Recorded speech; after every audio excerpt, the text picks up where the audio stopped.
হাতে সময়ে কয়েক সপ্তাহ, তার মধ্যেই তৈরি করতে হবে দুটি নতুন দেশের মানচিত্র। ব্রিটিশ উপনিবেশের একদম শেষের দিকে এভাবেই ডাক পড়ে আইনজীবী সিরিল র্যাডক্লিফের, যিনি এর আগে কখনো ভারতে যাননি।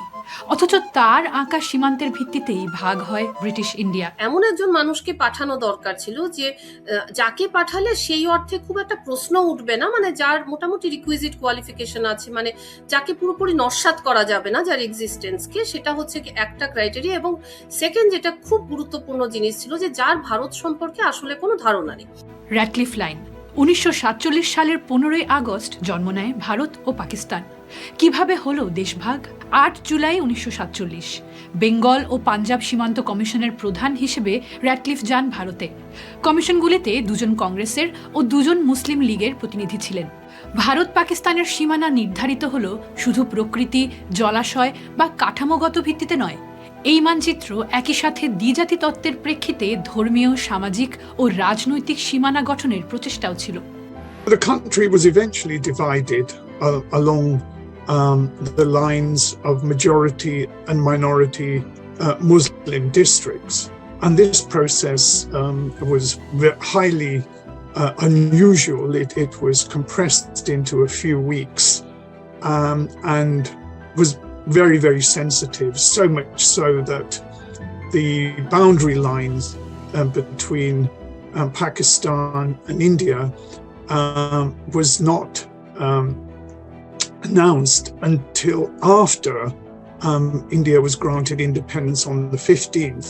আমি খুব লাকি যে আমি আসলে র্যাডক্লিফ যে এটা মানে রিপোর্টটা ওটা আমি পড়েছি। মানে কতটা আসলে কি বলবো, রাজনৈতিক উদ্দেশ্য প্রণোদিত হলে কেউ আসলে এরকম করতে পারেন, মানে ফাইনালি করে উঠতে পারে। র্যাডক্লিফ যে রিপোর্টটা, সেটাতে ঠিক পরিষ্কার করে ওরকম লেখা আছে যে then this line will go straight and then it will run, then it will turn on the right. তো রিপোর্টটা পড়লে না মনে হয় it is actually the running and turning of line. মানে এটার মধ্যে কোনো পাহাড় নেই, কোনো নদী নেই, কোনো মানুষ নেই, কোনো জনবসতি নেই। এত তাড়াহুড়োয় তৈরি সীমান্ত যে চলমান সহিংসতা ও অস্থিরতাকে আরো উস্কে দেবে এমন আশঙ্কা করেছিল তৎকালীন কর্তৃপক্ষ। তাই জওহরলাল নেহরুর সেই বিখ্যাত ট্রেসড উইথ ডেস্টিনি বক্তৃতারও দুদিন পর, অর্থাৎ 17ই আগস্ট প্রকাশিত হয় চূড়ান্ত মানচিত্র। দেশভাগের পরের পরিস্থিতি দেখে আর ভারতে থাকেননি র্যাডক্লিফ, কোনোদিন ফিরেও যাননি সেদিকে। কোন অনুভূতি ভাবাচ্ছিল তাকে? র্যাডক্লিফের আসলে কোনো ধারণা ছিল না, কিন্তু উনি যে ফাইনালি বুঝেছিলেন তার কিন্তু প্রমাণ আছে।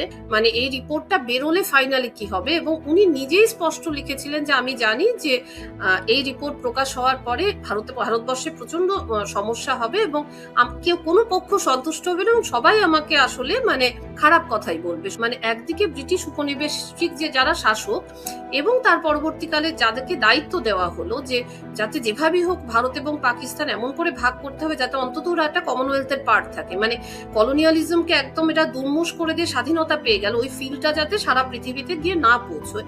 তো এতগুলো পলিটিক্সের মাঝখানে যেটা হলো যে সাধারণ মানুষ আসলে কিন্তু আসলেই মানে বুঝতেই পারলো না যে স্বাধীনতা শব্দের অর্থ কি, স্বাধীনতা মানে আসলে কি স্বাধীনতা হলো।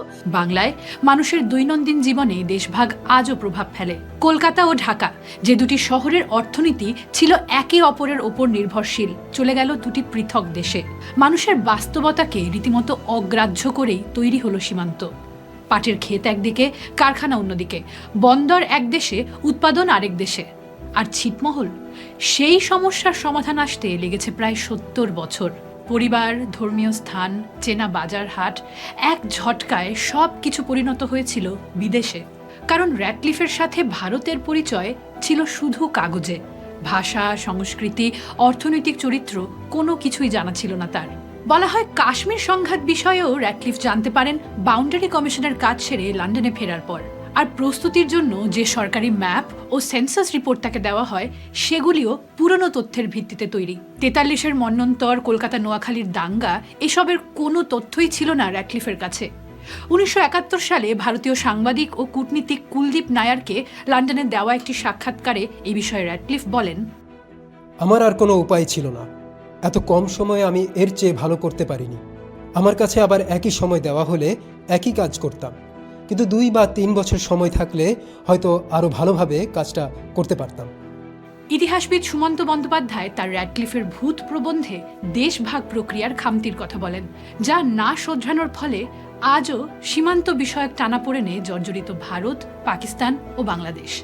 তাড়াহুড়ো করে আঁকা সীমান্ত, স্থানীয় বাস্তবতা না বোঝা ও অস্পষ্ট অসমাপ্ত সীমারেখা।